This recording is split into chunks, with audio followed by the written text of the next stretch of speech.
हमने ये सीख लिया था कि वेइंग मशीन मास मेजर करती है कि वेट, तो जवाब था वो वेट बता रही होती है।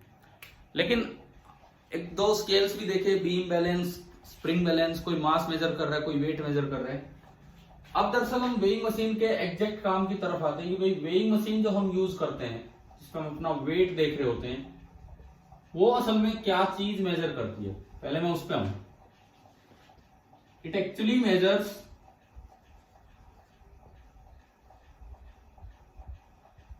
The normal reaction force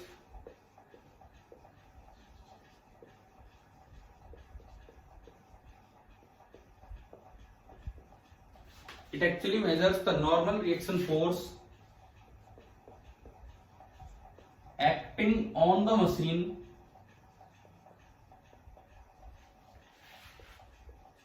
by the object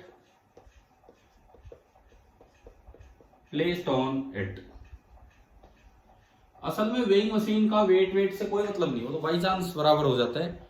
weighing machine का काम क्या होता है कि उसके ऊपर जो ऑब्जेक्ट रखा है, उस ऑब्जेक्ट ने वेइंग मशीन पे कितना नॉर्मल रिएक्शन लगाया। आप ये बताओ, मशीन रखी है, मैं उसे हाथ से दबाऊं, मशीन रखी है, मैं उसे हाथ से दबाऊं, क्या वो रीडिंग दिखाएगी कि नहीं? बताओ। एक वेइंग मशीन रखी है, एक वेइंग मशीन रखी है, सिंपल छोटी जो मशीन होती है वो गोल गोल, मैं उसको अपने हाथ से प्रेस करूं, हाथ से उसके ऊपर दबाव दूं, तो क्या वो रीडिंग कुछ दिखाता है कि नहीं दिखाता है? दिखाता है सर। बिल्कुल दिखाता है, जबकि वहां तो वेट का कोई मतलब ही नहीं है। मतलब दरअसल वेइंग मशीन क्या मेजर करती है कि उसके ऊपर कितना फोर्स किसी ने लगाया है, उसके ऊपर कोई चीज रख दी तो उसने नॉर्मल रिएक्शन कितना लगाया है।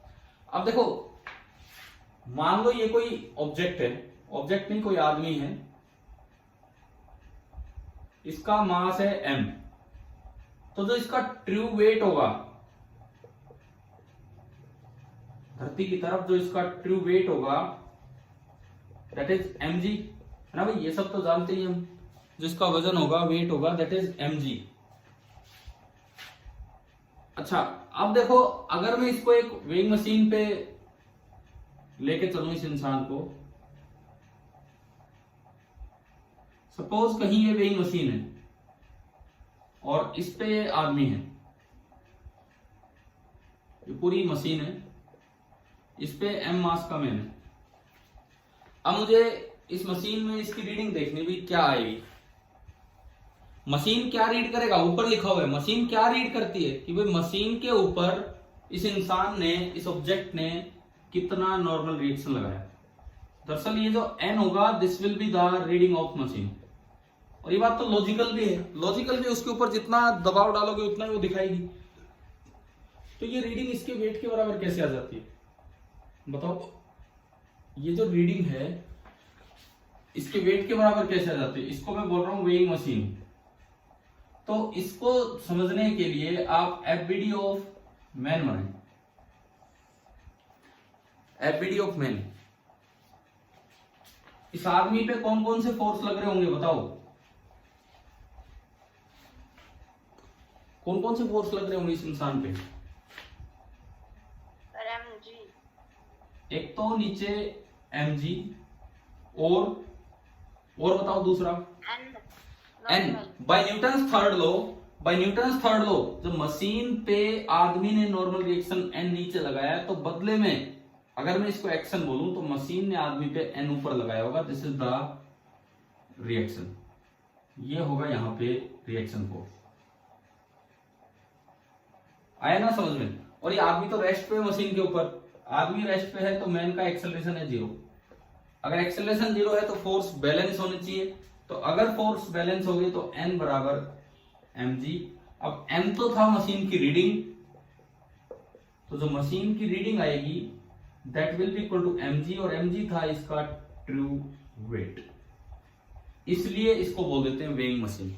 परंतु ये वेट न्यूटन में ना दिखा के किलोग्राम फोर्स में दिखा देते हैं, बिकॉज न्यूटन में वो अजीब सा लगेगा। 50 किलोग्राम का कोई आदमी है, वो 500 न्यूटन का दिखेगा, दिखने में अजीब लगता है, इसलिए उसको किलोग्राम फोर्स में दिखा देते हैं। तो कैसे वेइंग मशीन काम करती है पहले ये बताओ, यहां तक आया समझ में?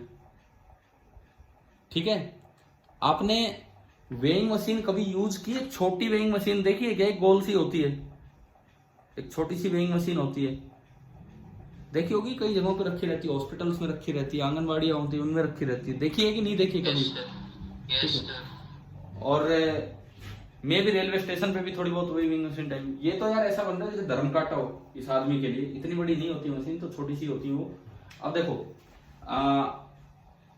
अब थोड़ा सा आगे चलाते हैं कि कब मशीन अलग रीडिंग देगी, वेट के अलावा कुछ और रीडिंग कब देना स्टार्ट करेगी। मान लो ये एक एलिवेटर है, shit shit shit shit shit shit shit.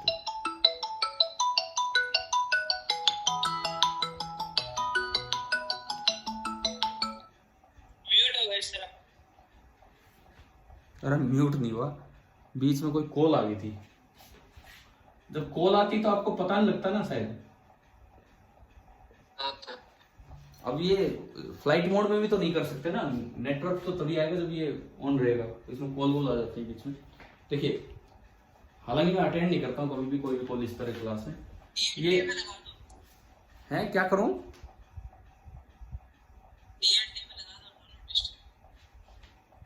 तो उससे फिर नेटवर्क आता रहता है। चलो देखेंगे भी, इधर देखिए, मान लो ये एलिवेटर है, एलिवेटर मतलब लिफ्ट, और लिफ्ट के बाहर ये जो कैबिन है, ये जो कैबिन है इसको नाम देते हैं एलिवेटर शाफ्ट। ये मैं क्यों बता रहा हूं अभी समझाऊंगा आपको एक चीज। सपोज कीजिए एलिवेटर एक्सेलरेटेड है और एलिवेटर की एक्सेलरेशन ऊपर की तरफ है a naught, a naught is the acceleration of lift. अब आप ये बताओ, अगर मैं एलिवेटर को फ्रेम मानूं, एलिवेटर को, तो वो इनर्शियल फ्रेम है कि नॉन इनर्शियल? Non inertial. और अगर, हाँ बिल्कुल सही, नॉन इनर्शियल है। अगर एलिवेटर शाफ्ट को फ्रेम मानूं तो वो इनर्शियल है कि नॉन इनर्शियल? एलिवेटर शाफ्ट, वो कैबिन जिसके अंदर ये एलिवेटर मूव कर रहा है, बताओ एलिवेटर शाफ्ट इनर्शियल फ्रेम होगा कि नॉन इनर्शियल? बोलो यार। ये वो बाहर का कैबिन है जिसके अंदर एलिवेटर ऊपर जा रहा है, तो ये जो बाहर का जो कैबिन है ये तो ग्राउंड के रिस्पेक्ट में रेस्ट पे ही होगा, तो एलिवेटर शाफ्ट जो है वो कैसा फ्रेम होगा? बोलिए, जवाब दीजिए, कैसा फ्रेम होगा? इनर्शियल कि नॉन इनर्शियल? अच्छा मैं फिर पूछता हूं, एलिवेटर एक्सेलरेट कर रहा है इस कैबिन में, तो एलिवेटर कैसा फ्रेम है, इनर्शियल कि नॉन इनर्शियल? एलिवेटर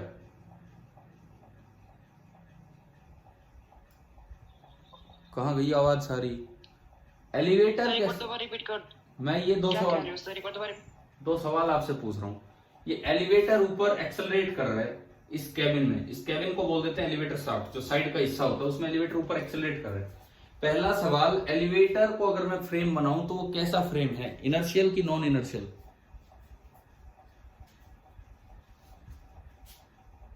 बोलो, एलिवेटर एक्सेलरेट कर रहा है ऊपर और अगर मैं उसे ही फ्रेम बना दूं कुछ भी ऑब्जर्व करने के लिए, तो कैसा फ्रेम होगा, इनर्शियल कि non inertial? Non inertial. Non inertial, बिल्कुल सही। एलिवेटर शाफ्ट को अगर मैं फ्रेम बनाऊं तो वो कैसा फ्रेम है, इनर्शियल कि नॉन इनर्शियल?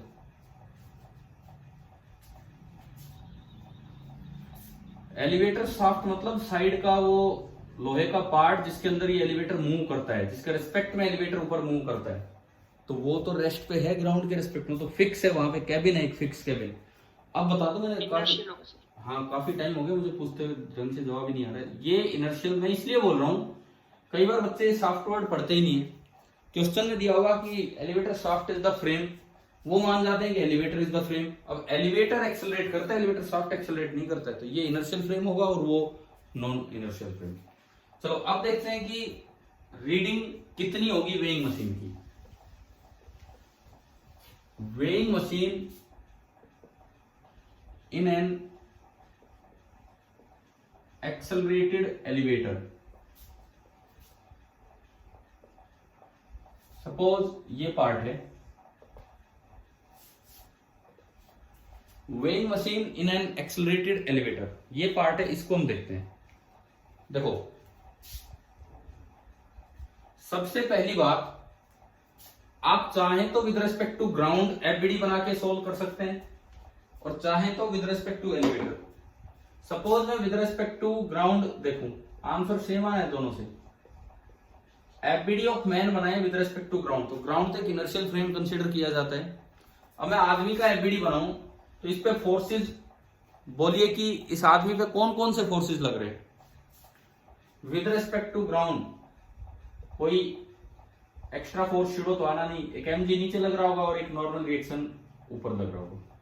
ये तो तरीका है विद रेस्पेक्ट टू ग्राउंड। अगर मैं इसी का एफबीडी बनाऊं विद रेस्पेक्ट टू लिफ्ट, अगर मैं इसी का एफबीडी बनाऊं विद रेस्पेक्ट टू लिफ्ट इस आदमी का, तो बताओ कौन कौन से फोर्स लगेंगे। नीचे लगा एक तो एमजी, एक ऊपर लगा नॉर्मल रिएक्शन, और बताइए और कौन सा एक्स्ट्रा लगेगा, बोलो वहां।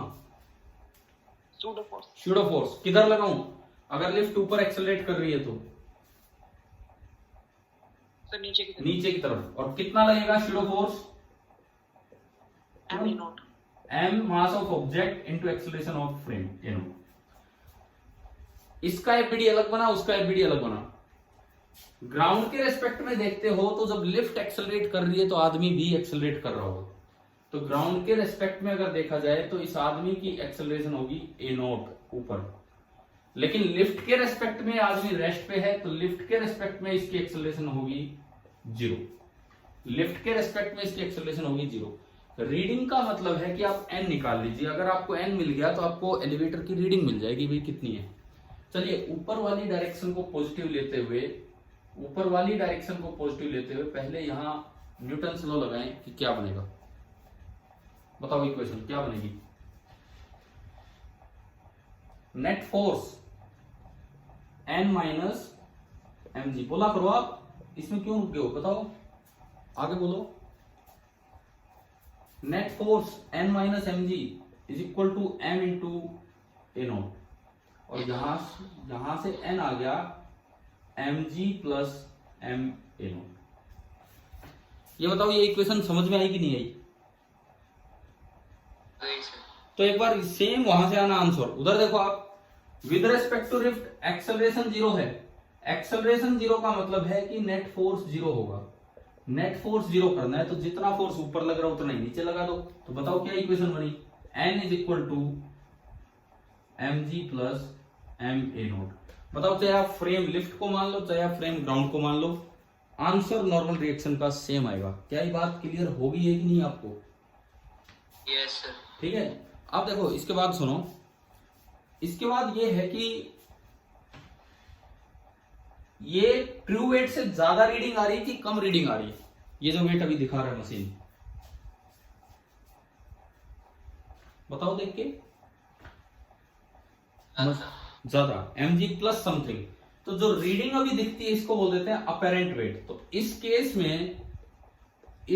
में जो अपेरेंट वेट होगा, अपेरेंट वेट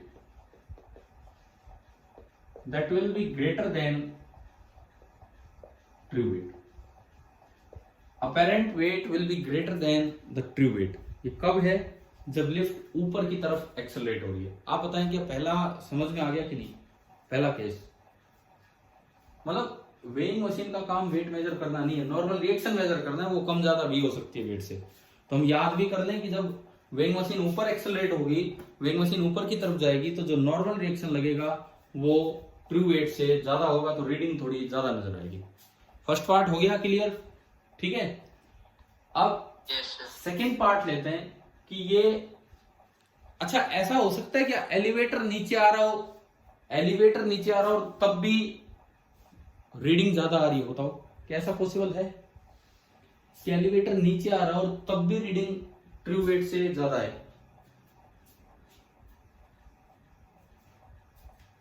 देखो हमें इस बात से मतलब नहीं है कि एलिवेटर नीचे आ रहा है कि एलिवेटर ऊपर जा रहा है, हमें केवल एक बात पे ध्यान देना है कि एक्सेलरेशन किधर है। हमें केवल एक बात पे ध्यान देना है कि एक्सेलरेशन किधर है, ऊपर। ऐसा तब भी हो सकता है जब एलिवेटर नीचे आ रहा हो लेकिन उसकी स्पीड कम हो रही हो। आप बताओ एलिवेटर नीचे आ रहा है लेकिन उसकी स्पीड कम हो रही है, तो एक्सेलरेशन और वेलोसिटी सेम डायरेक्शन में है कि अपोजिट डायरेक्शन में, बताइए। अपोजिट। मतलब अगर एलिवेटर नीचे भी आ रहा है लेकिन स्पीड कम हो रही है तो एक्सेलरेशन ऊपर ही होगा। तो हमें इस बात से मतलब नहीं कि एलिवेटर ऊपर जा रहा है कि नहीं, हमें इस बात से मतलब है कि अगर एलिवेटर का एक्सेलरेशन ऊपर है तो अपेरेंट वेट ट्रू वेट से ज्यादा होगा। बताएं भाई, ये पहला पार्ट क्लियर हो गया होगा शायद सभी को, है ना। अब दूसरा पार्ट में लिखता हूं कि लिफ्ट जो है इस शाफ्ट के अंदर लिफ्ट नीचे की तरफ जा रही है ए नॉट एक्सेलरेशन से। थोड़ा सा ही चेंज है बस दोनों डायग्राम में, थोड़ा सा ही change. With respect to ground बनाओगे सब कुछ सेम है, लेकिन जो एक्सेलरेशन होगा क्योंकि लिफ्ट नीचे जा रही है तो एक्सेलरेशन भी कितना होगा, ए नॉट, नीचे ही होगा। एक्सेलरेशन भी ए नॉट ही होगा नीचे, ठीक है। दूसरा है विद रेस्पेक्ट टू लिफ्ट आप बनाओगे, विद रेस्पेक्ट टू लिफ्ट आदमी तो रेस्ट पे है तो एफ नेट तो इस पे जीरो ही होना है। आदमी रेस्ट पे है तो एफ नेट तो जीरो होना है। बस स्यूडो फोर्स किधर लगेगा बताओ इस बार। लिफ्ट की एक्सेलरेशन नीचे है, फ्रेम की एक्सेलरेशन नीचे है, तो स्यूडो फोर्स किधर लगेगा, ऊपर। तो ये जो स्यूडो फोर्स है, ये स्यूडो फोर्स ऊपर की तरफ लगेगा and F P this should be equal to M into A naught. F P जो होगा ये ऊपर की तरफ लगेगा and it will be equal to M into A naught, ये होगा। अब फिर से आप फोर्स बैलेंस करो, यहां तो केवल फोर्स बैलेंस करना है तो N plus M A naught is equal to M G. तो एन आपका आया M G minus M A naught. या फिर इधर देख लो नेट फोर्स। अब आप एक्सेलरेशन नीचे है तो नीचे वाली डायरेक्शन को पॉजिटिव ले लीजिए, तो नेट फोर्स कितना लिखा जाएगा, नेट फोर्स कितना लिखा जाएगा, mg minus N is equal to mass into acceleration. Again आप देखते हो तो नॉर्मल रिएक्शन आ गया mg minus M A naught. Clear हुआ कि नहीं ये चीज। इस बार बताओ रीडिंग या अपेरेंट वेट ट्रू वेट से कम आ रही है कि ज्यादा आ रही है, कम। यानी कि जब लिफ्ट का एक्सेलरेशन नीचे होगा तो अपेरेंट वेट कम होगा। अब मेरा सवाल यह है, फिर से वो सेम सवाल मैं रिपीट कर रहा हूं, क्या ऐसा हो सकता है कि लिफ्ट ऊपर जा रही हो फिर भी अपेरेंट वेट कम नजर आ रहा हो, बताओ। हाँ बिल्कुल हो सकता है। अगर लिफ्ट ऊपर जा रही हो लेकिन उसकी स्पीड टाइम के साथ कम हो रही हो तो इसका क्या मतलब है, अगर लिफ्ट ऊपर जा रही है और स्पीड टाइम के साथ कम हो रही है तो एक्सेलरेशन किधर होगी, नीचे ही होगी। तो हमें तो मतलब, हाँ तो हमें तो मतलब एक्सेलरेशन से है। अच्छा अब इसका एक स्पेशल केस, इसका एक स्पेशल केस देखो। पहली बात, वेट कम होना हमें महसूस होता है और हमें डर लगता है इस चीज का। किसी झूले में झूले आप बैठ के, कौन से झूले, वो जो बड़े बड़े झूले होते हैं ऊपर नीचे इस तरह से चलते हैं। आप ये बताओ, एक बार झूला ऊपर जाता है और एक बार झूला नीचे आता है, कब डर ज्यादा लगता है, नीचे आते वक्त। हाँ नीचे आते वक्त डर लगता है। फिर बैठते क्यों उस झूले में जब डर ही लगता है तो बैठे सामने झूला होता है तो भी नहीं बैठते। अच्छा ये बताओ मजा कब आता है, ऊपर जाते वक्त या नीचे आते वक्त, नीचे आते वक्त। मतलब डर भी लग रहा है मजा भी आ रहा है, ठीक है। सुनो होता क्या, वो यही है जब हम नीचे आते तो हमें लगने लगता है हमारे नीचे से शीट खिसक गई है, कारण हमें नॉर्मल रिएक्शन महसूस नहीं हो पा रहा। हमारे नीचे से शीट खिसकने का मतलब है कि हम नॉर्मल रिएक्शन को महसूस नहीं कर पा रहे हैं, नॉर्मल रिएक्शन ही हम पता नहीं लगा पा रहे हैं, बिकॉज जो नॉर्मल रिएक्शन है वो थोड़ी कम होगी। अगर उसमें एक्सेलरेशन बहुत ज्यादा हो ना तो डर बहुत ज्यादा लगेगा, लेकिन जब ऊपर जा रहा होता है झूला तो थोड़ी शांति सी मिलती है ना। क्यों मिलती है वो शांति, क्योंकि उस वक्त लगता है कि ले भाई थोड़ी देर तो बचे, क्योंकि उस वक्त नॉर्मल रिएक्शन बढ़ जाता है तो हमें शीट का एहसास होता रहता है कि हमारे नीचे कुछ है, शीट है, इस तरह से। और अगर बिल्कुल ही फ्री फॉल हो जाए तो ये इक्वेशन लगा के बताओ, अगर बिल्कुल ही फ्री फॉल हो जाए तो क्या होगा बताइए। अगर बिल्कुल फ्री फॉल हो जाए, टूट गया झूला, गिर गए कहीं से, तो क्या होगा बताओ, अपना अपेरेंट वेट कितना हो जाएगा।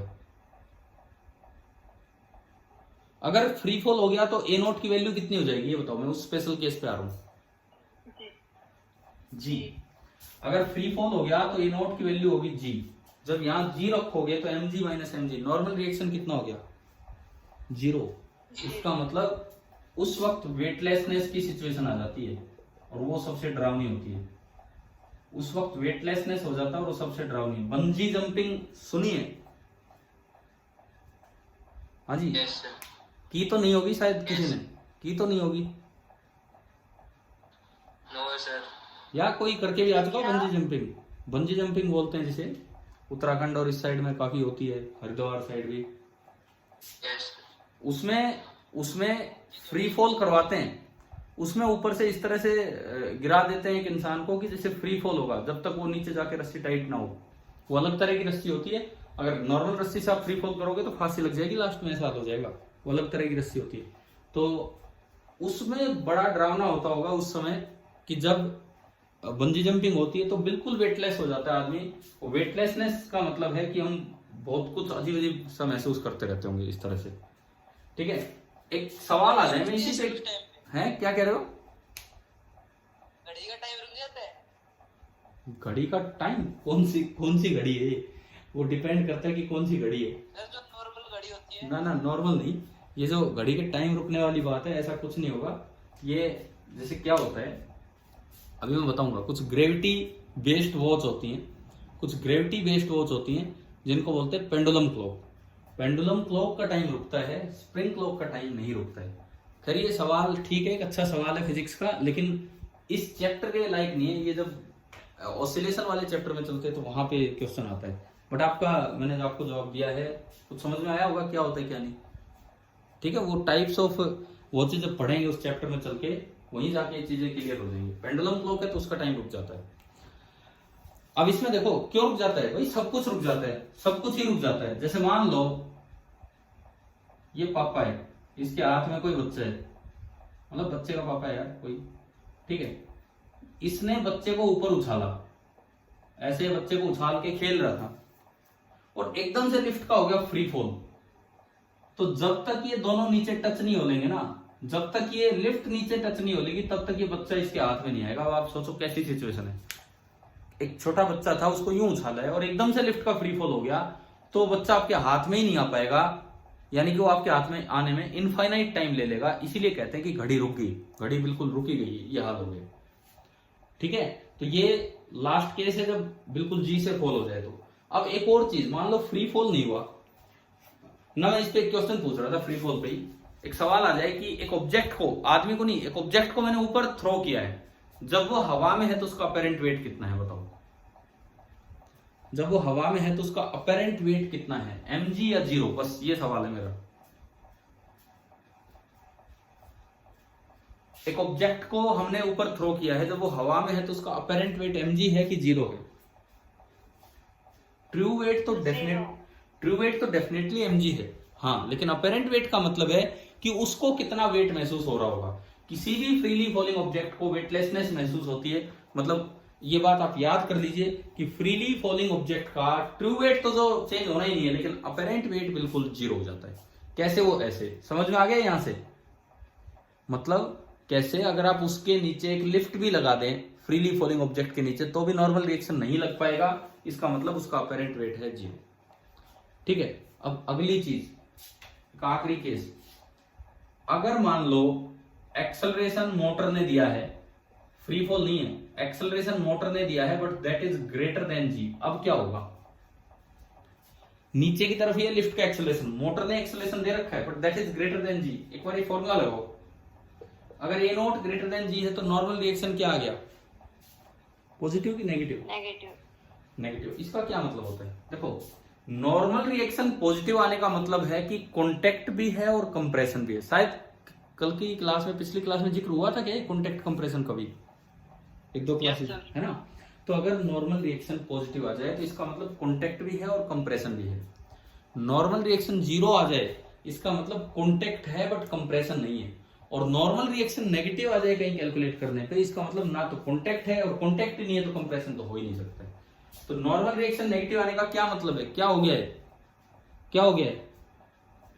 इस आदमी का इस मशीन से कॉन्टेक्ट हट जाएगा। क्यों?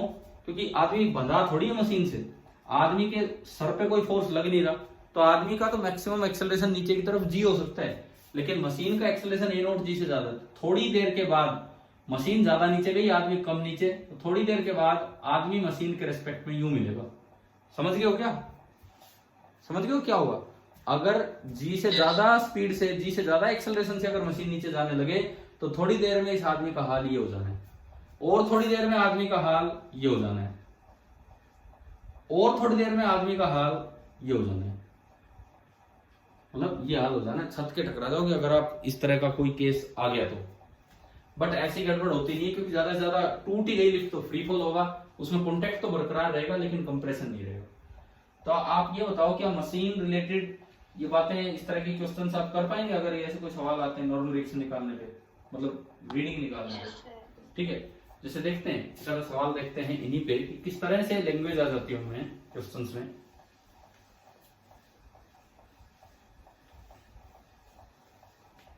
देखो, जैसे मान लो यूं है कि एक आदमी है 40 केजी का,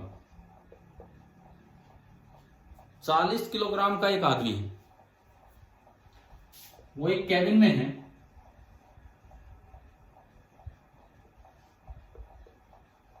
और यहां नीचे वेइंग मशीन है, और वेइंग मशीन उसका वेट दिखा रही है 50 केजी। ये सवाल है, 40 किलोग्राम का आदमी, लेकिन उसका जो वेट नजर आ रहा है वो तो किलोग्राम में रीडिंग दे देता है, वो 50 किलोग्राम दिखा रहा है। तो बताओ acceleration of lift in vertical direction कितनी है, और जी को आपको ले लेना है 10 मीटर पर सेकेंड स्क्वायर। ये सवाल आ गया, कोई न्यूटन में नहीं, ये ग्राम में दे दिए।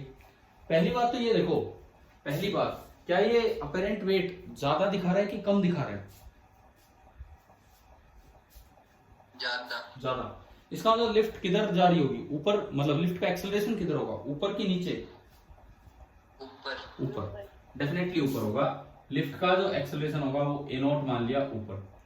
ऊपर जब एक्सेलरेशन होता है तो नॉर्मल रिएक्शन की वैल्यू थी mg plus M A naught, याद है ना आपको? अभी बनाया था हमने, ज्यादा होगी रीडिंग, नहीं तो एफबीडी बना के कर लो, ये अभी निकाला ही था हमने। अब नॉर्मल रिएक्शन कितना आ रहा है? 50 केजी नहीं, ये केजी तो बोलने का होता है, केजी नहीं होता है, केजीएफ होता है। 50 केजीएफ को अगर आप न्यूटन में कन्वर्ट करें तो आपको याद होना चाहिए, कल ही पढ़ा होगा हमने, 1 KGF is 9.8 metre per second square, ना sorry 1 KGF is 9.8 kilogram metre per second square, यानी कि 9.8 न्यूटन। तो 50 केजी का मतलब है कि जो उस पर नॉर्मल रिएक्शन लग रहा होगा दैट इज 50 इंटू 9.8 न्यूटन, और यू कैन से 50 जी। आया क्या समझ में? ये जी फॉर ग्राम नहीं है, g for acceleration due to gravity है, टेढ़ा जी बनाया हमने। तो मैं एन की जगह तो लिख सकता हूं 50 जी। ट्रू वेट कितना है यहां से देख के बताओ, ट्रू वेट कितना उसका? 40 जी। 40 केजी तो मास है, मैं ये जी लगा रहा हूं acceleration due to, plus M. अब ये मास लेना है, मास ऐसा यूनिट में केवल 40 है, वेट तो 40 इंटू जी है, मास केवल 40 केजी है, और इंटू ए नोट। बन गई इक्वेशन। इस 40 जी को इधर घटाने जाओ, 50 g minus 40 g, 10 g is equal to 40 a naught. तो ए नोट आपका आ गया जी बाई 4। अब देखो यूनिट लगानी चाहिए कि नहीं, मुझे बताओ, मीटर पर सेकेंड स्क्वायर। अगर मैं आंसर दे के आ रहा हूं जी बाई 4, तो इसके आगे यूनिट लगानी चाहिए कि नहीं, metre per second square? No sir. क्यों? बिना यूनिट के कैसा आंसर होता है? सर जी मीटर पर सेकंड हाँ। स्क्वायर मीटर ना, जी में अपने आप यूनिट है। अगर जी एसआई में लिख रहे हो तो एक्सेलरेशन एसआई में आ जाएगा, अगर जी सीजीएस में लिख रहे हो तो एक्सेलरेशन सीजीएस में आ जाएगा। तो अगर ऑप्शंस होंगे तो जी में मिलेंगे तो विदाउट यूनिट मिलेंगे, और न्यूमेरिकल वैल्यू के साथ मिले तो विद यूनिट मिलेंगे। मान लो एसआई में है तो जी की वैल्यू इन्होंने बोला क्वेश्चन में 10 ले लीजिए, तो ये बनेगा 10 metre per second square upon 4, यानी कि 2.5 मीटर पर सेकेंड स्क्वायर। अभी बताओ आ गया ना ये समझ में कि एक्सेलरेशन कैसे निकाला, ऊपर है कि नीचे है, क्योंकि वेट ज्यादा दिख रहा था तो ऊपर है, और कितनी वैल्यू है ये भी हमें लिखनी आ गई। बताइए वेइंग मशीन वाला काम हो जाएगा इस तरह का? ठीक है। अब मैं आपसे एक सवाल पूछता हूं कि मान लो एक वेइंग मशीन है,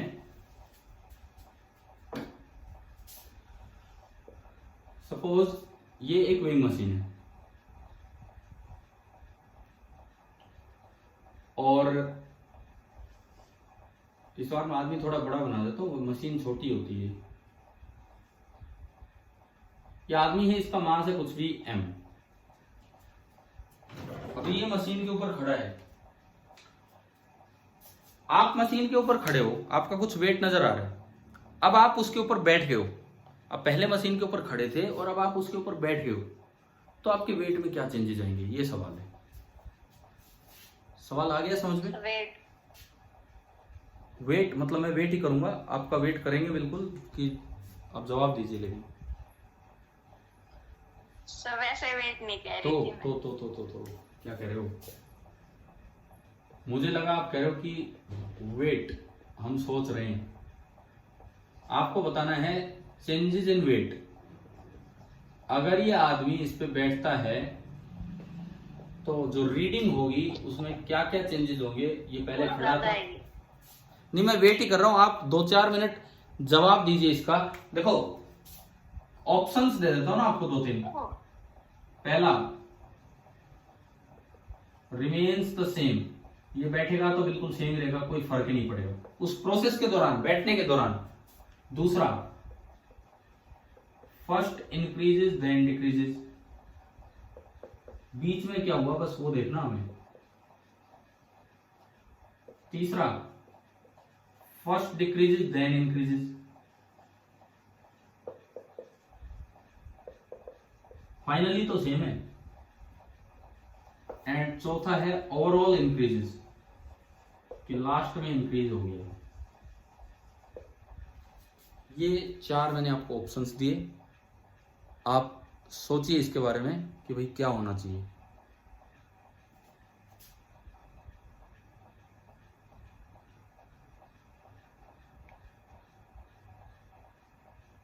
सर जब वो बैठ जाएगा तो उसका वेट कंपैरेटिवली ज्यादा होगा। तो मतलब क्या आना चाहिए इन 4 में से?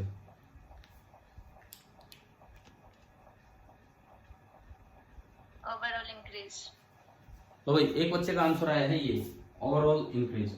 और कोई और बताओ। अभी आज थोड़े पार्टिसिपेंट फिर कम है, कभी तो ये 18, 19, 20 तक पहुंच जाते हैं, आज फिर शायद 13, 14 तक ही हैं। कितने हैं ये?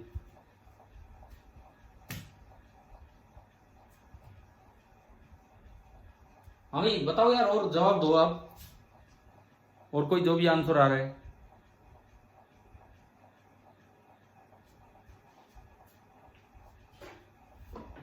देखो देखते हैं, सुनो।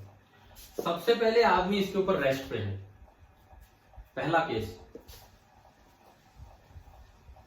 इनिशियली ये जो आदमी है ये इसके ऊपर रेस्ट पे है। जब ये रेस्ट पे होगा तो एक ही केस है, n बराबर mg, यानी कि ट्रू वेट के बराबर ही आ रहा होगा। उसके बाद देखो ये पहले है स्टैंडिंग, इसके ऊपर खड़ा हुआ है, ये मशीन के ऊपर खड़ा हुआ है। उसके बाद स्टार्ट्स सिटिंग, अब ये इस पे बैठना स्टार्ट करेगा। फिर हम तीसरा केस लेंगे, जस्ट अबाउट टू सिट, बस पहुंचने वाला होगा नीचे। और फिर हम चौथा केस लेंगे सिटेड, उसके ऊपर बैठ चुका होगा।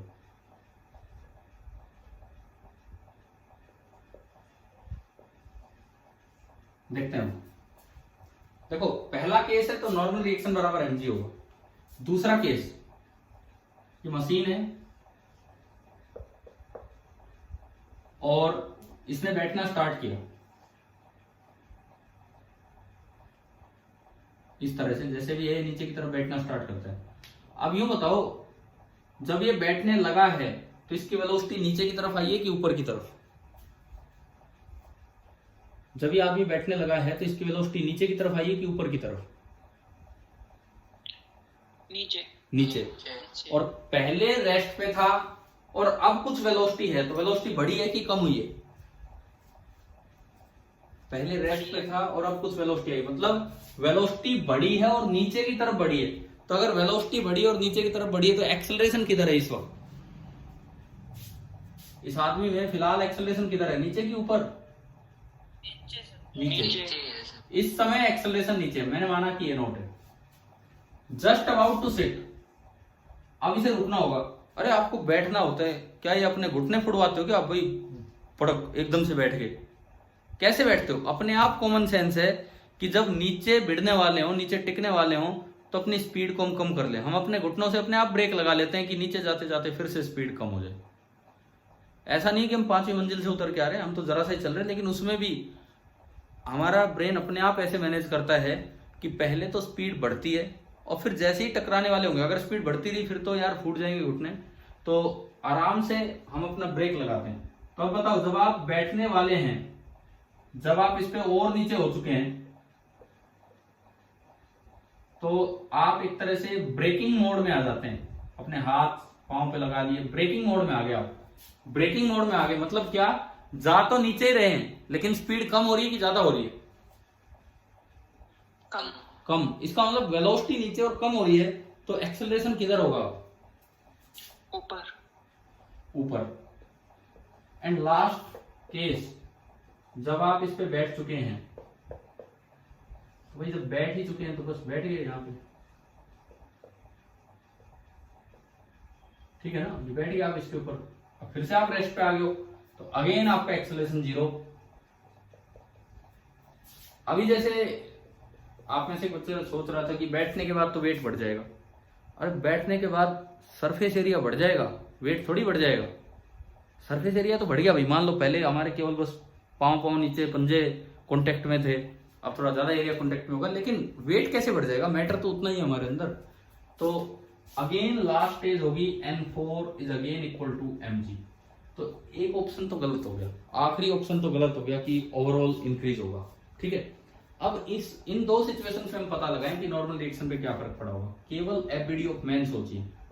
मैन पे एक फोर्स नीचे लगा mg, एक ऊपर मशीन ने लगाया होगा नॉर्मल रिएक्शन N2, आदमी का मास है m। बताओ इस वक्त आदमी की एक्सेलरेशन किधर है इस दूसरे डायग्राम में? नीचे। तो नीचे वाली डायरेक्शन को पॉजिटिव मानते हुए न्यूटन लॉ की इक्वेशन बनाओ। क्या बनेगी? नीचे की तरफ फोर्स है mg minus N2 is equal to m into a0। और अगर आप यहां से N2 निकालते हैं तो N2 कितना आएगा? mg minus m a0। तो बताओ रीडिंग कुछ कम हुई है कि कुछ ज्यादा हुई है? बताओ। कम हुई है, तो रीडिंग कुछ कम हुई। उसके बाद यहां हो आप, इस वक्त वेट नीचे mg, मैं केवल आदमी का फ्री बॉडी डायग्राम बना रहा हूं। नॉर्मल रिएक्शन मैंने माना N3, एक्सेलरेशन ऊपर है, तो ऊपर वाली डायरेक्शन को पॉजिटिव माना, तो N3 minus mg is equal to m into a0। तो यहां से बताएं कि N3 कितना आ गया, मतलब ज्यादा हो गया कि कम हो गया? इंक्रीजेज और डिक्रीजेज? इंक्रीजेज। ठीक है, वैसे भी हमें याद है वो लिफ्ट वाली बात याद रख लो। अगर नीचे एक्सेलरेशन है तो वेट थोड़ा कम महसूस होता है, ऊपर एक्सेलरेशन होगी तो वेट थोड़ा ज्यादा महसूस होगा, और फाइनली तो वेट वही रहना है, उस पर कोई फर्क नहीं आना। तो अब बताओ कौन सा, क्या आंसर आएगा? क्या आंसर आएगा उसमें? First decreases then increases, and finally वही सेम रहेगा। तो उन ABCD में से 4 ऑप्शंस में से एक ऑप्शन ये भी था। आ गया कि नहीं आया बताओ? वेइंग मशीन वाला काम समझ में आ गया आपको किस तरह से करने हैं? Yes sir. ठीक है, एक आखिरी सवाल मैं वेइंग मशीन में पूछता हूँ कि अगर मान लो आप ऊपर से कूद जाओ, वेइंग मशीन पे आके एकदम से छलांग लगा दो, तो मशीन क्या रीडिंग शो करेगी? थोड़ी साइड से आप मशीन पे कूदें तो मशीन क्या रीडिंग शो करेगी?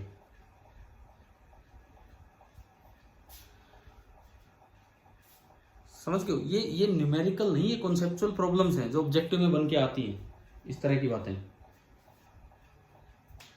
आप मशीन पे कूदे हो तो जस्ट बिफोर टचिंग आप ऊपर से आए हो और आपकी स्पीड काफी ज्यादा है, मान लो आप h हाइट से आए हो तो आपकी वेलोसिटी √2gh, लेकिन जब तक आप कांटेक्ट में ही नहीं रहेंगे तो रीडिंग कितनी दिखेगी? 0। आप जैसे ही कांटेक्ट में आओगे आप एकदम से रेस्ट की तरफ जाओगे, बहुत ही लिटिल टाइम में आप रेस्ट की तरफ जाओगे, तो आपकी वेलोसिटी पहले तो √2gh नीचे है और अब आप आगे रेस्ट पे, तो आपकी वेलोसिटी कम हुई है कि ज्यादा हुई है?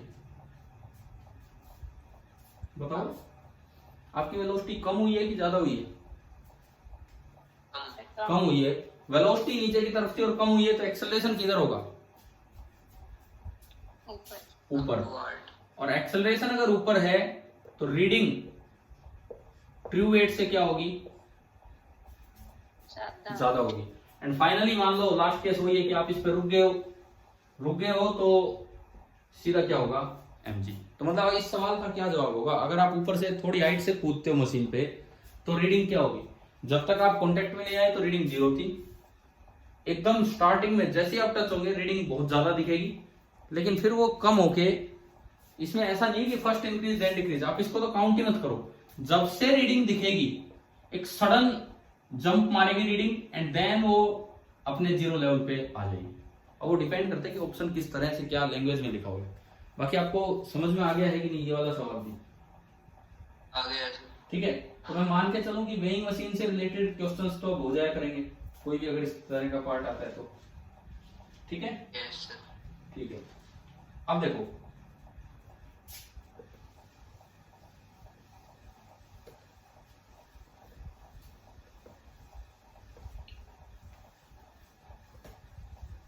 हम ये बात तो श्योर है कि मंडे को तो अपना फ्रिक्शन स्टार्ट करेंगे, तो मंडे से पहले ये पार्ट हमें पूरा करना है।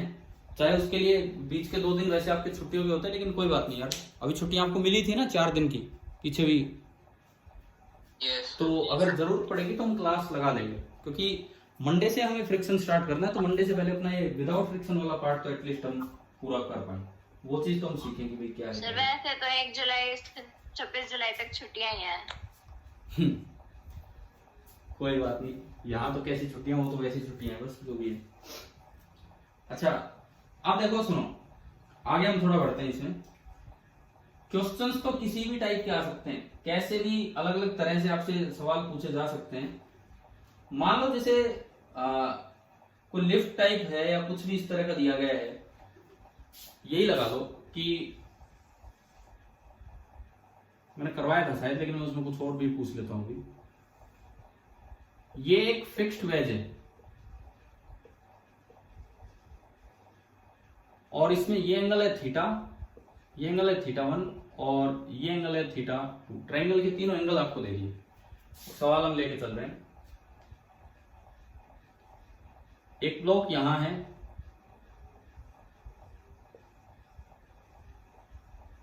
ये M1 और ये M2, और मैंने माना कि ये सिस्टम इधर की तरफ आ रहा है।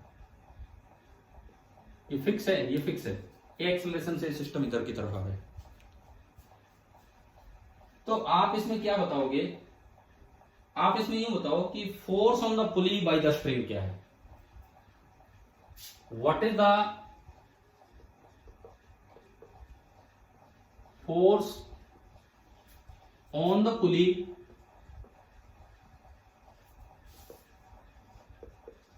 By the spring? ये सवाल दे दिया। जैसे हमने एक्टूड मशीन ही है लेकिन थोड़ा अलग तरह से दे दिया। आपको याद होगा अगर वो सिंपल एक्टूड मशीन होती थी तो force on the pulley 4 times बन जाता था म्यू का, 4 म्यू जी। करवा दिया ना वो तो पहले वहां पे। लेकिन ये अब इस तरह का सिस्टम है, तो इसमें पूछा है कि फोर्स ऑन द पुली कितना होगा। कैसे करें बताओ? देखो, मान लो मैं केवल पुली का एफबीडी बनाऊं, तो पुली पे दोनों साइड से रस्सी ने कितना फोर्स लगाया? तो फिर अगर रस्सी में टेंशन टी है तो रस्सी ने टी फोर्स इधर लगाया और टी फोर्स इधर लगाया। रस्सी खींचती है हर तरफ से, तो रस्सी ने टी और टी फोर्स लगाया। अच्छा, ये पूरा एंगल थीटा है, तो ये एंगल भी θ/2 और ये एंगल भी θ/2। आप टी के टुकड़े कर दो, टी के कंपोनेंट्स दोनों साइड।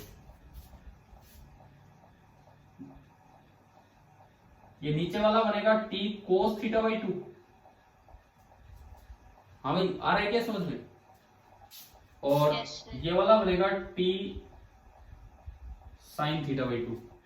सिमिलरली उधर वाला टुकड़ा भी इतना ही होगा, T cos θ/2 and T sine θ/2। तो अभी आप बताओ कि टोटल फोर्स कितना बन रहा है?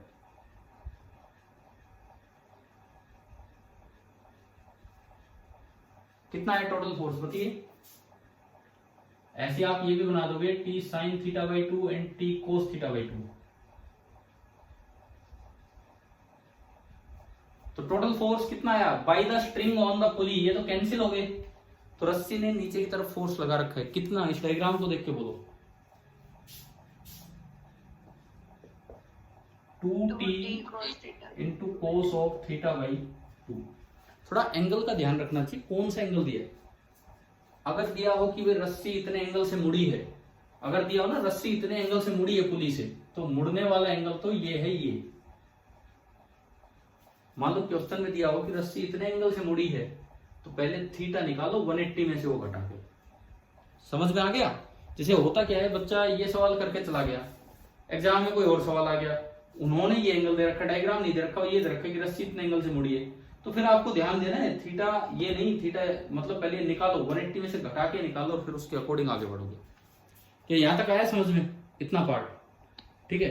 Yes, sir. अब टी कैसे निकाले, टेंशन तो नहीं है मेरे पास, ये तो केवल टी की टर्म्स में आंसर आ गया कि भाई 2t cos of theta by 2। अब टी में कैसे निकालूं, टी क्या तरीका होगा उसका। सर इधर ये टी साइन थीटा बाई 2 है और ये टी कोस थीटा बाई 2 है, यहाँ से ना इस पे आओ आप, किसी भी एक का एबिट बनाओ पहले। मान लो इसकी एक्सेलरेशन है a, तो इस पे इधर की तरफ जो फोर्स है लाने वाला force that is m1g sin theta 1, ध्यान है कि नहीं है। Yes, sir. इधर लगेगा m1g cos थीटा 1, उसको छोड़ो, उसको तो नॉर्मल रिएक्शन बैलेंस कर लेगा। और एक रस्सी में टेंशन है t, लेकिन यहाँ नीचे रहे तो ये ज्यादा ये कम, तो नीचे वाली डायरेक्शन को पॉजिटिव मानते हुए इसकी न्यूटन लॉ की इक्वेशन बनाई m1g sin theta 1 minus T is equal to m1 into a. बताओ एक इक्वेशन समझ में आ गई, पहली इक्वेशन, ठीक है। सिमिलरली इधर देखो, इधर इस पे m2g नीचे लगेगा, जिसका एक टुकड़ा इधर होगा m2g sin थीटा 2, एक टुकड़ा इधर होगा m2g cos थीटा 2। उसको तो बैलेंस करेगा इसका नॉर्मल रिएक्शन, लेकिन टेंशन ज्यादा होगी तब ये ऊपर खींच के जा रहा है ए एक्सेलरेशन से। ऊपर वाली डायरेक्शन को पॉजिटिव मान लिया, तो बताओ इसकी इक्वेशन क्या बनेगी अगर मैं ऊपर वाली डायरेक्शन को पॉजिटिव मान लूं। t minus m2g sin theta 2 is equal to m2 into a. मुझे a नहीं निकालना, मुझे t निकालना है। अगर a निकालना होता तो मैं दोनों इक्वेशंस को ऐड कर देता, t से t कैंसिल। अब अगर a को हटाना है t लाना है तो क्या करूं मैं, बताओ। डिवाइड, बिल्कुल सही, डिवाइड कर दो। इक्वेशन 1 से आपने इक्वेशन 2 को डिवाइड किया, डिवाइड करते ही ये बनेगा m1g sin theta 1 minus T upon t minus m2g sin theta 2 is equal to m1 by m2। अब क्रॉस मल्टीप्लाई करके t आ जाएगा, है ना। देखो वो तो न्यूमेरिकल होगा तो वैल्यूज होंगी, m1 5 kg, m2 7 kg, जो भी होगा, थीटा 1 30 डिग्री 60 डिग्री, तो ये सोल्व हो जाएगा। यहाँ से t निकाला, उसमें पुट किया, तो फाइनली आंसर आ गया कि पुली के ऊपर स्ट्रिंग ने इतना फोर्स लगा रखा है। तो मतलब कैसे भी करके ये सवाल इस तरह के बना के दिए जा सकते हैं आपको, क्लियर है। अब देखिए मान लो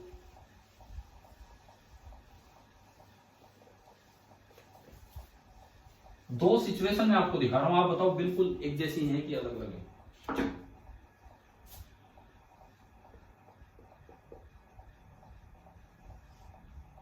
एक ये है, यहां मास है 2m और इधर मास है m, और एक ये सिचुएशन है,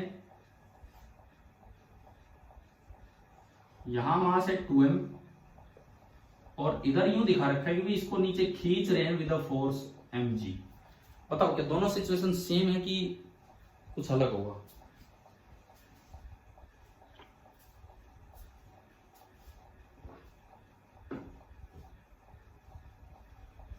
हाँ जी बताओ। सेकंड वाले में खींच रहे हैं, हाँ बस और कुछ नहीं है, इसमें m मास लटका दिया, उसमें mg फोर्स से खींच रहे हैं। मुझसे ये पूछ लिया कि भाई दोनों में 2m मास का एक्सेलरेशन बताओ। क्वेश्चन ये है कि find the acceleration of 2m, ये फर्स्ट केस और ये आपका सेकंड केस। ये पूछा है मुझसे, find the acceleration of 2m। दोनों सिचुएशंस सेम होंगी कि अलग अलग होंगी, पहला सवाल तो ये है। अगर सेम है तो एक ही आंसर आना है।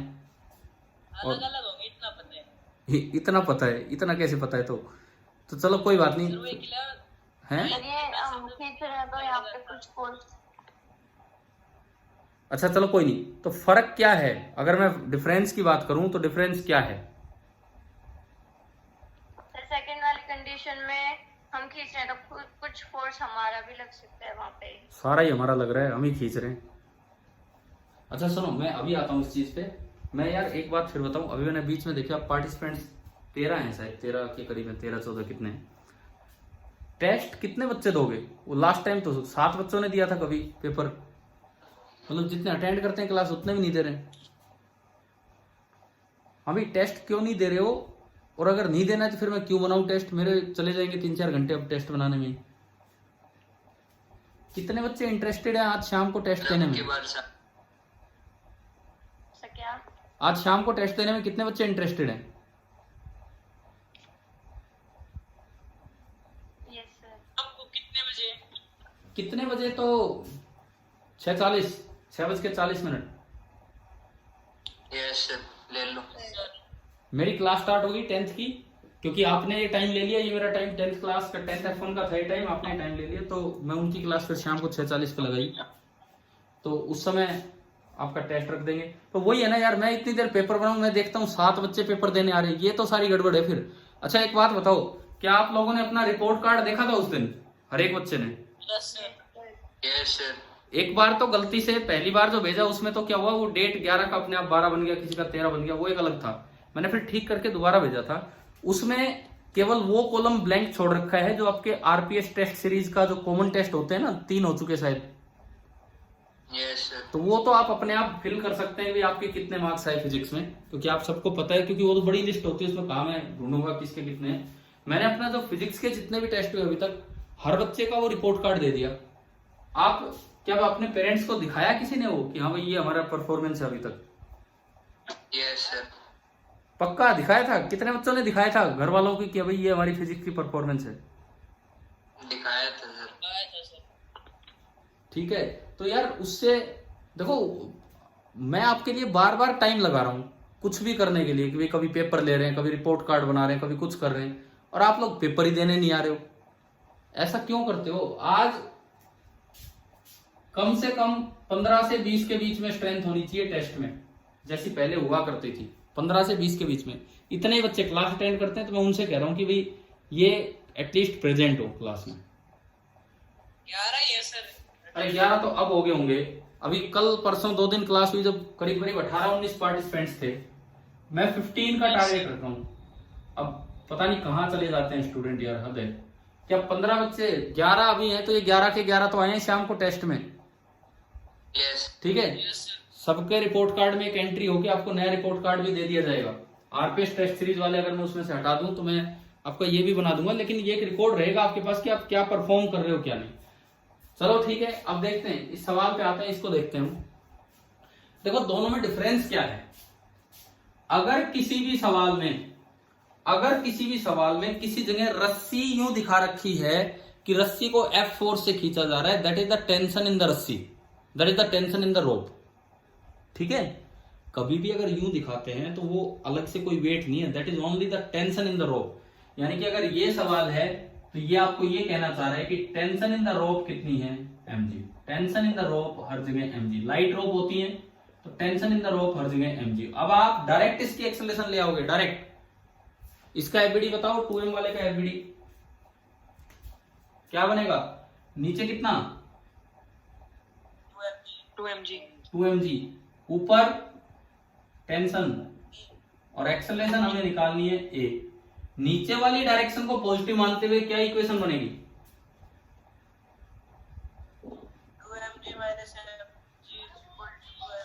2m इंटू a, और t कितना है? mg। t की जगह अब ये ना आपको खुद अंदाजा होना चाहिए, कभी भी अगर रस्सी खींच के दिखा रखी है और वहां कोई फोर्स दिखा रखा है, so that is the tension in the रोप, और कुछ नहीं है। ये केवल टेंशन इन द रोप होती है। तो आपने ये टी की जगह mg रखा, टी की जगह mg रखा तो ये आया 2mg minus mg is equal to 2m into a. And यहां से जो a आएगा, अब आएगा ये mg है, m से m कट गया, तो एक्सेलरेशन कितनी आई, g/2। हाँ जी भाई, ये वाला बताओ पार्ट आया समझ में, पहला पार्ट मतलब दूसरा वाला क्वेश्चन। अब अगर इसमें पूछा जाए एक्सेलरेशन इसमें, तो ये तो एटवुड मशीन है, यहाँ टेंशन mg है क्या पूरे में, यहाँ बताओ टेंशन कितनी है। टेंशन का फॉर्मूला होता था 2 into m1 into m2 divided by m1 plus m2 into g, याद है ना ये फॉर्मूला। तो दरअसल यहाँ तो टेंशन है 4/3 mg, बिल्कुल अलग सिचुएशन है, वहां टेंशन mg है, यहाँ 4/3 mg है। मुझे एक्सेलरेशन निकालना है, एटवुड मशीन का डायरेक्ट फॉर्मूला है m2 माइनस m1, याद है ना आपको ये formula, upon m2 plus m1 into g. तो जो एक्सेलरेशन आएगी वो कितना आया, g/3। जबकि उस केस में उधर वाले केस में जो एक्सेलरेशन आई थी वो आपकी आई थी g/2। तो इस तरह से एक और भी कोई सिचुएशन बन के आ सकती है। तो आप एक बात का ध्यान रखें, कभी भी रस्सी तोड़ के और सीधा यूं दिखा रखा हो कि वहां टेंशन ये है, वहां टेंशन मतलब कोई फोर्स दिखा रखा है, तो इसका मतलब वो फोर्स नहीं, वो डायरेक्ट आपकी टेंशन है और वो आपको टेंशन ही दिखाना चाह रहे हैं कि ये कितनी टेंशन है। चलिए यहां तक आ गया समझ में ये सारा पार्ट, यस सर। ठीक है। अब इसके बाद देखो अगली चीज,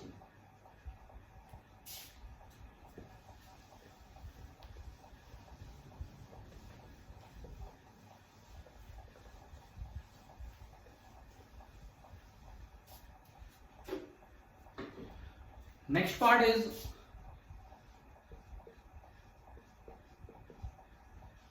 स्टैटिक इक्विलिब्रियम।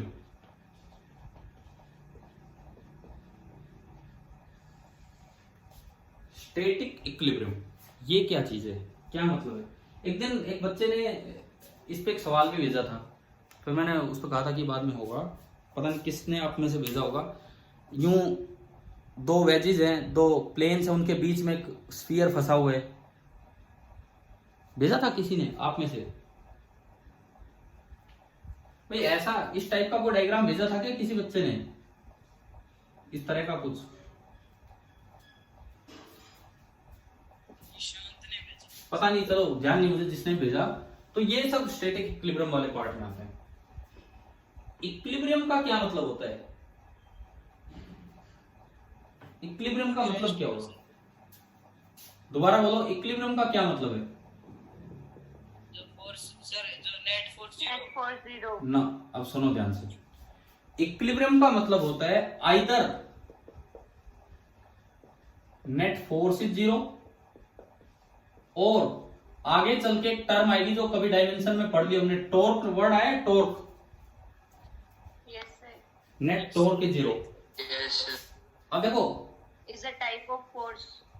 ना, it is rotational effect of force, rotational effect of force. कोई चीज घूम पाए तो उसका मतलब फोर्स ने टॉर्क जनरेट कर दिया, आगे देखेंगे हम, अभी तो उस पर टॉर्क वाले पे नहीं चलना है। देखो एक इक्विलिब्रियम जो होता है उसे नाम दिया जाता है ट्रांसलेशनल इक्विलिब्रियम,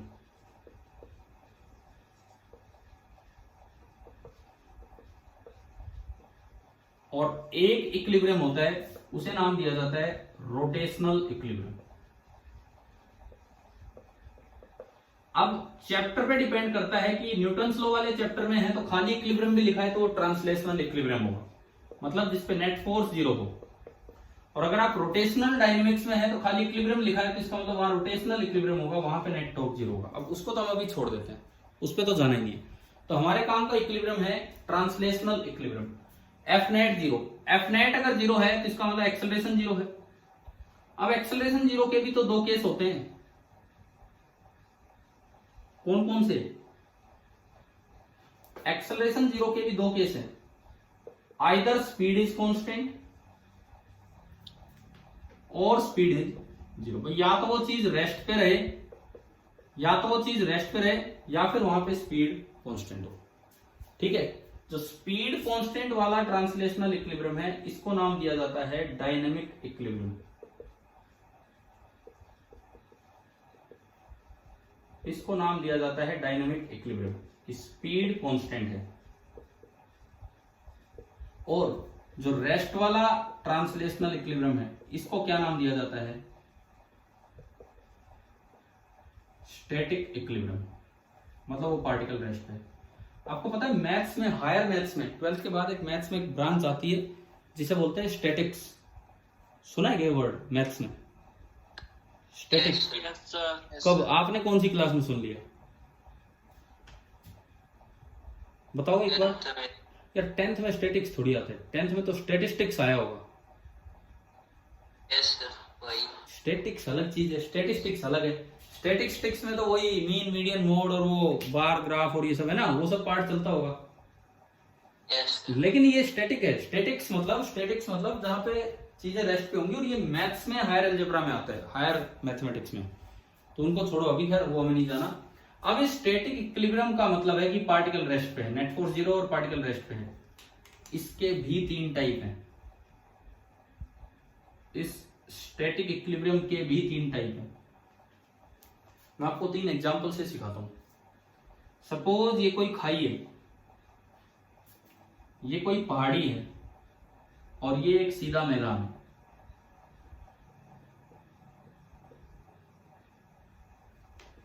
आप यूं बताओ, अगर मैं यहां किसी ब्लॉक को रख दूं तो क्या वो रेस्ट पे रह सकता है कि नहीं? यहां बीच में मैंने रख के छोड़ दिया, बताओ रह सकता है? मतलब स्टैटिक इक्विलिब्रियम। यहां भी मैं अगर ढंग से इसको रखूं तो रेस्ट पे रह सकता है कि नहीं? Yes sir. ठीक है। और यहां भी अगर आपने रखा तो ये भी रेस्ट पे रह सकता है। तो तीनों स्टैटिक इक्विलिब्रियम है, लेकिन तीनों में एक डिफरेंस है। तीनों स्टैटिक इक्विलिब्रियम है, लेकिन तीनों में एक डिफरेंस है। क्या? ये कैसा रेस्ट है देखते हैं। अगर कोई इसे थोड़ा भी डिस्प्लेस करे, मान लो मैंने इधर की तरफ एक्स कैप उधर डिस्प्लेस किया, तो छोड़ते ही बताओ ये किधर आने की कोशिश करेगा? इक्विलिब्रियम पोजीशन की तरफ या उसी साइड दूर की तरफ भाग जाएगा? इक्विलिब्रियम पोजीशन की तरफ। छोड़ते ही इस पे फोर्स ऐसा लगेगा, देखो जहां इक्विलिब्रियम पे था तब तो नेट फोर्स था 0, लेकिन थोड़ा साइड में किया तो छोड़ते ही फोर्स डिस्प्लेसमेंट से अपोजिट डायरेक्शन में लगा, मतलब वो वापस आने की कोशिश कर रहा है। इस तरह के स्टैटिक इक्विलिब्रियम को क्या नाम दिया जाता है? कौन सा इक्विलिब्रियम है? कौन सा इक्विलिब्रियम है? स्टेबल। स्टेबल नाम से पता लग रहा है कि भाई ये स्टेबल है, छोड़ के जाना ही नहीं चाह रहा। इससे बिल्कुल अपोजिट ये है, ये तो मजबूरी में बैठा है, ये तो इंतजार ही कर रहा है कि कोई आए और इसको छेड़ दे। छेड़ दे मतलब डिस्प्लेस कर दे, कोई आए और इसको डिस्प्लेस कर दे। अगर कोई इसको थोड़ा सा भी डिस्प्लेस कर देगा तो बताओ क्या ये वापिस आएगा? ये तो भागना चाह रहा है, थोड़ा डिस्प्लेस करते इस पे फोर्स ही उस साइड बन जाएगा और ये भाग जाएगा। तो इस तरह के इक्विलिब्रियम को क्या बोलते हैं हम? अनस्टेबल। ये जो आपका इक्विलिब्रियम है ये अनस्टेबल। तीसरे को चेक करो, अगर मैं उसे थोड़ा डिस्प्लेस करता हूं, अगर मैं उसे थोड़ा डिस्प्लेस करता हूं, साइड में लेके जाता हूं और मैंने रख दिया, तो ये इधर आएगा या उधर जाएगा छोड़ने के बाद? नहीं रहेगा, कहीं नहीं जाएगा। ये तो एक तरह से साधु सन्यासी है, जहां बैठाओगे वही इक्विलिब्रियम बना देगा, इसके कोई फर्क ही नहीं पड़ रहा, कहीं बैठा तो वही इक्विलिब्रियम बना देगा। तो इस तरह का जो इक्विलिब्रियम होता है उसे क्या नाम दिया जाता है? Neutral equilibrium. तो ये बताओ टाइप्स ऑफ इक्विलिब्रियम पूरा समझ में आया कि नहीं आया? बताइए भाई, ये आ गया ना हमारे काम का इस चैप्टर में। ये है इनको छांटना, स्टेबल है, अनस्टेबल है या न्यूट्रल है, मतलब रेस्ट पे चीजें होंगी तो कैसे वो चीज इक्विलिब्रियम होगी, ये चीज हमें देखनी है। इक्विलिब्रियम वाला पार्ट तो अभी पूरा नहीं हो पाएगा इस क्लास में, लेकिन कोई बात नहीं, जितना भी हो रहा है एक सवाल में इस पे लेता हूं।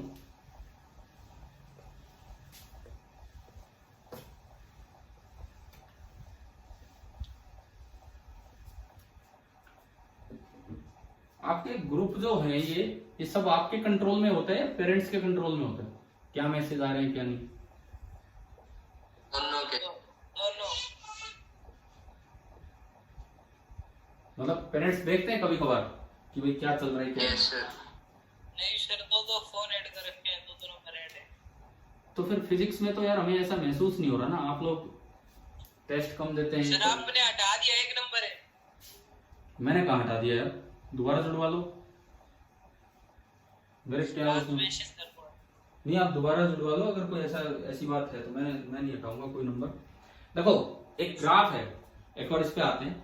एक पार्टिकल एक्स एक्सिस के अलोंग चल रहा है और एक्स एक्सिस पे जब वो चलता है तो उस पे कैसा फोर्स लगता है, ये आपको ग्राफ दिया गया है, ये आपको ग्राफ दिया गया है और इस पे 3 position they the, x1, x2 and x3। Question ये है, identify the position and nature of equilibrium. Identify the position and nature of equilibrium of a particle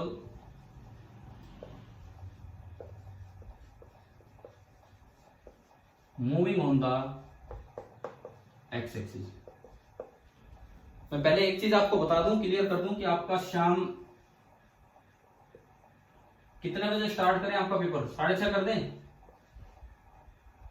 no sir 6:30 ही है या फिर 7? नहीं 6:40 ही कर दो। मेरी क्लास 6:40 पे स्टार्ट होनी है तो उससे पहले तो मुझे करना पड़ेगा ना, फिर मैं क्लास में बिजी हो जाऊंगा। Yes sir. तो ठीक है, आपके पेपर का टाइम शाम को रहेगा 6:40 से, देखते हैं कितनी देर का है। अगर 100 नंबर का हुआ 25 सवालों का तो 6:40 से 7:40। ठीक है, थोड़ा इंटरेस्ट लेके ढंग से पेपर अटेम्प्ट करना है, देखना है, कोशिश करनी कितना क्लियर हो पाता है कितना नहीं। आज 12th के पेपर में 180 मार्क्स का था वो, उनके 45 क्वेश्चंस का, क्योंकि नीट में 45 क्वेश्चन आते हैं। तो एक बच्ची के तो 156 भी स्कोर गया है, 180 में से 156, तो मुझे लगता है कि ये काफी अच्छा स्कोर है 180 में से 156। तो आप लोग कोशिश कीजिए भैया, आज 100 मार्क्स का पेपर अगर हो तो 80 क्रॉस हम करें, या चलो कुछ क्रॉस मत करो, अपना पेपर दो ईमानदारी से। पहली बात तो ये ना, पेपर तो दो, क्रॉस रोज तो होते रहेंगे। चलिए इस सवाल पे आओ। इस सवाल मैंने पूछा है कि फोर्स का एक्स के साथ ग्राफ रखे, कोई रास्ता नहीं है, एक्स के साथ ग्राफ है। अच्छा, मेरा पहला सवाल है x1, x2 और x3, इनमें से किस पोजीशन पे इक्विलिब्रियम है और किस पोजीशन पे इक्विलिब्रियम नहीं है?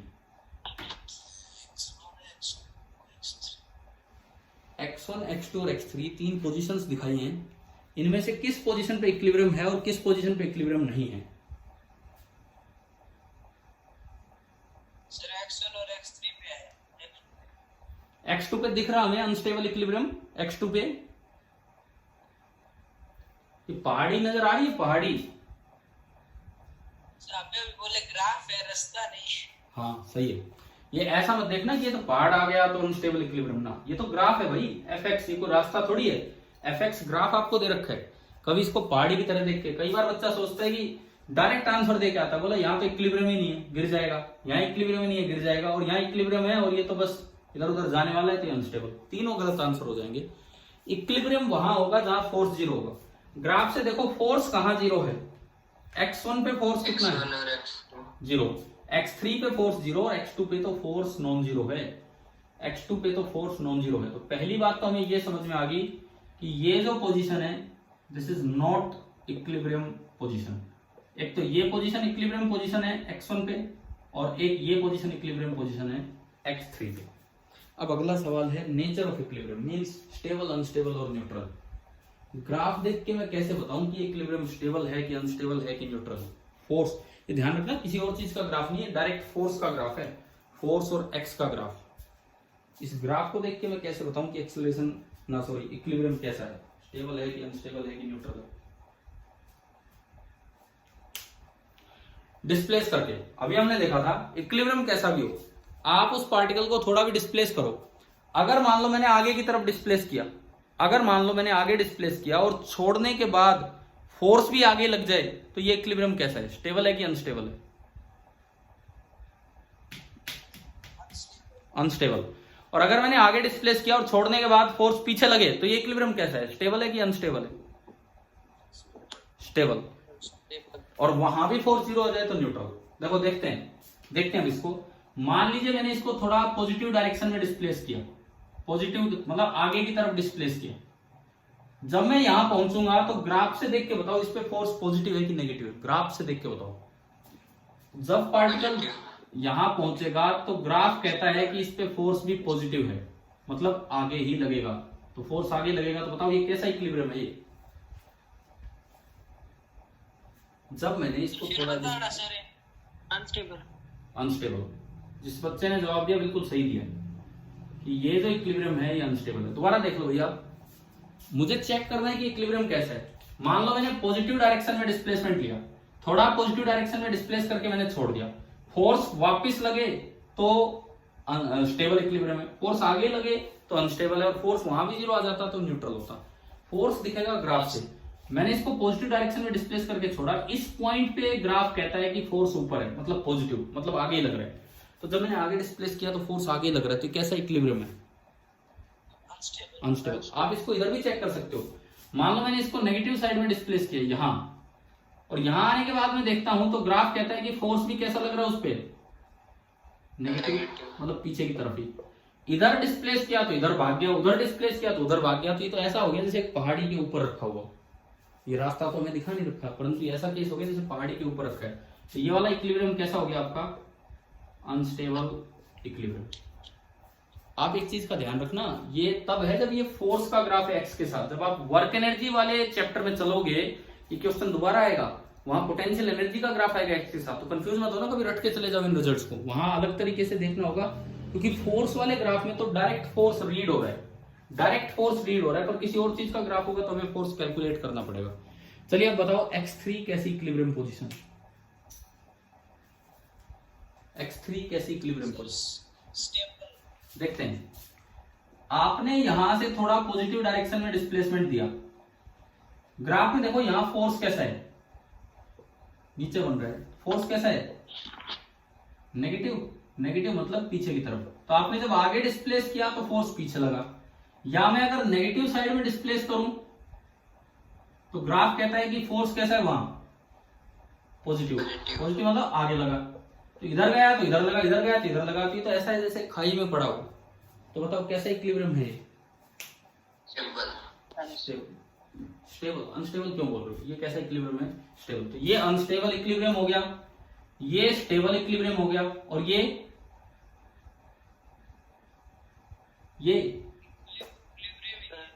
इसको न्यूट्रल मत बोलिए ना, ये तो इक्विलिब्रियम है ही नहीं, इसको न्यूट्रल बोलने की जरूरत नहीं है, ये इक्विलिब्रियम है ही नहीं।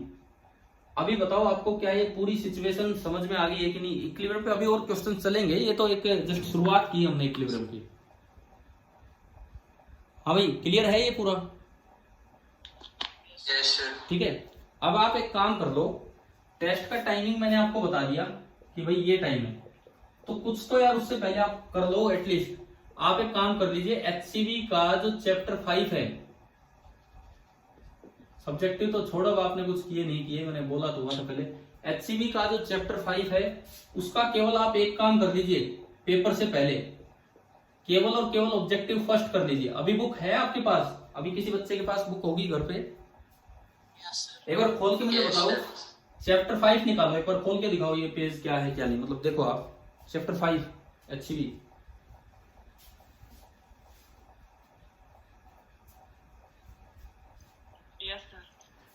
कितने, ये न्यूटन्स लॉ वाला ही है ना चैप्टर 5? Yes sir. कितने क्वेश्चन है? कितने क्वेश्चन है ऑब्जेक्टिव फर्स्ट में? 14 है सर। तो यार आप एक काम कर लो, बस ये 14 सवाल तो ट्राई कर दीजिए, कम से कम शाम का पेपर देने से पहले 14 सवाल ट्राई कर दीजिए। जिसको जो डाउट वाउट आए मुझसे व्हाट्सएप पे थोड़ा चैट कर लेना, मैं आपको हिंट दे दूंगा, क्योंकि मैं आपका पेपर भी बना रहा हूँ। जो अब तक करवाया वो आएगा। हाँ, न्यूटन्स लॉ में जो आज तक अब तक पढ़ा दिया है वहां तक, इससे आगे नहीं। कंस्ट्रेंट को शामिल करते हुए, constraint is also part of the same chapter, इसी चैप्टर का पार्ट है वो कंस्ट्रेंट मोशन भी। ठीक है, हमारी वीडियो अपलोड कर दी आपने? हाँ कर दी थी यार, देखो आप हो चुका है सब कुछ। नहीं सर, नहीं किए सर। कौन सी वीडियो? लिंक भेजना सर आप। कौन सी वीडियो अपलोड नहीं हुई बताना? कल वाली सर, कल जो हुई थी यार। मैं कर चुका हूँ शायद अपलोड कल की वीडियो, आप एक बार देखना, मैं दोबारा नहीं आया होगा। ठीक है, हो सकता है ग्रुप पे लिंक ना आया हो, मैं देख दूंगा। ठीक है, चलिए तो अब क्लास को ऑफ करते हैं। Thank you.